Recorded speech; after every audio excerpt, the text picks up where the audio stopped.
Welcome to the L&R training video, Finalizing Reset Activity in the Cipher. L&R has a computerized system for reporting the progress and completion of reset activity. When reset activity is performed, whether by a reset crew or individual rep, that activity is keyed in the Cipher in the Reset Work option.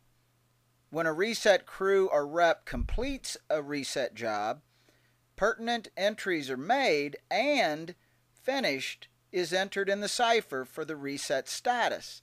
The system then recognizes that reset as completed and closed. Often, however, a reset crew or rep does not complete a reset on their first visit. In those cases, a reset status such as started in progress or revisit is entered in the Cipher indicating that the reset was not completed. Also, any reset issues are entered.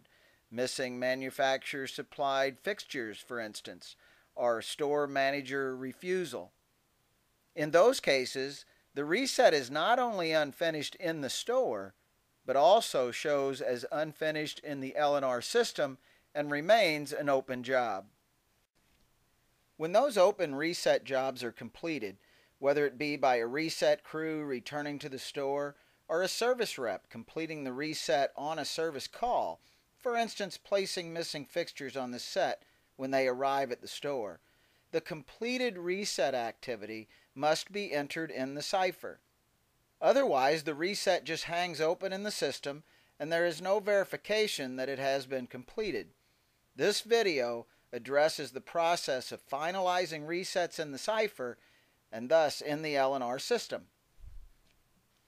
Till now, finalizing a reset in the Cipher was difficult, especially if reset crews or reps were not able to find the designated reset number for that particular reset. Now, in many cases, a rep is able to find that reset number in their Cipher and is able to supply the proper information to complete and close the reset in the system. Then all is well. The reset has been physically completed and the system recognizes it as completed. I just mentioned the reset number can be found in the Cipher. First of all, a rep must at least occasionally be making two-way transmissions through their home computers with C-Express. It's during those two-way transmissions that current reset numbers for the resets scheduled on a rep's route are delivered to the rep Cipher. So here's how it all comes together and the reason for this video. When a rep physically completes an additional activity in a reset, for instance, puts up formerly missing fixtures, he or she would do the following in the Cipher. After entering the store in your Cipher, from the main menu, select number 5, Reset Work. On the Reset menu, select number 1, Data Entry. On the Reset Status screen, press the dot key twice. You'll arrive at a list of resets scheduled for that store. In this case, it shows one of two. The first one is a Revlon reset, down arrow. The second one is a CoverGirl reset.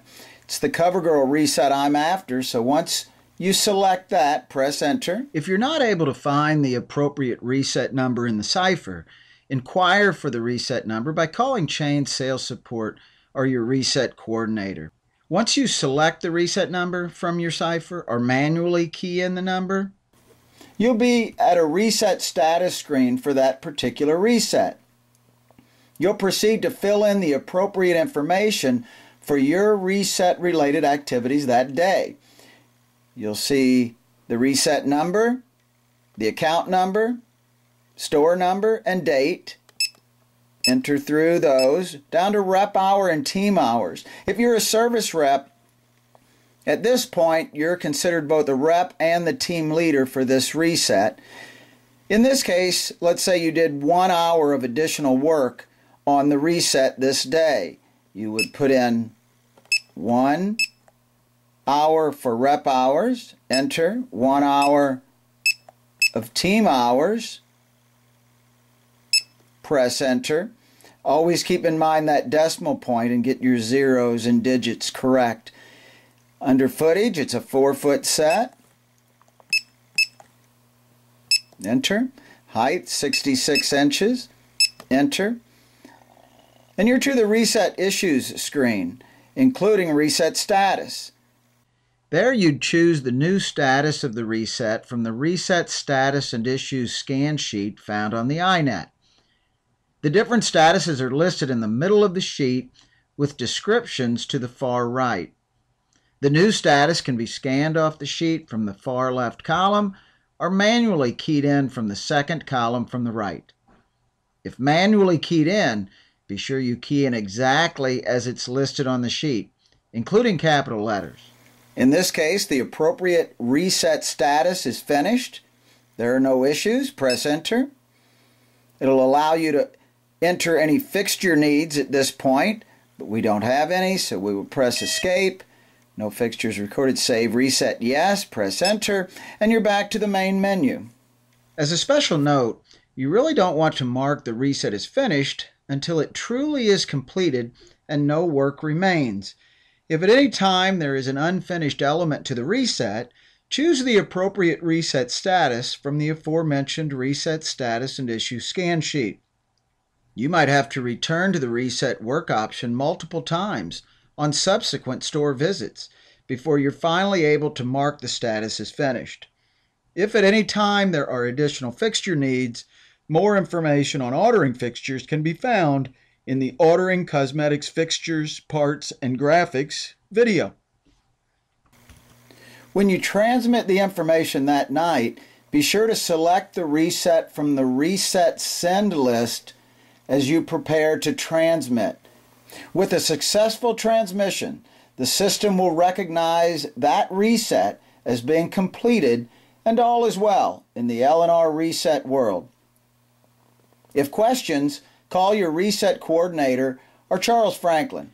As a special note, be sure to print out the Reset Status and Issues scan sheet from the Reset Central group on the iNet, and always keep it with you when servicing stores. That way, when you complete a step in a reset, you're always able to report the correct current status in the Cipher. And that concludes this L&R training video, Finalizing Reset Activity in the Cipher.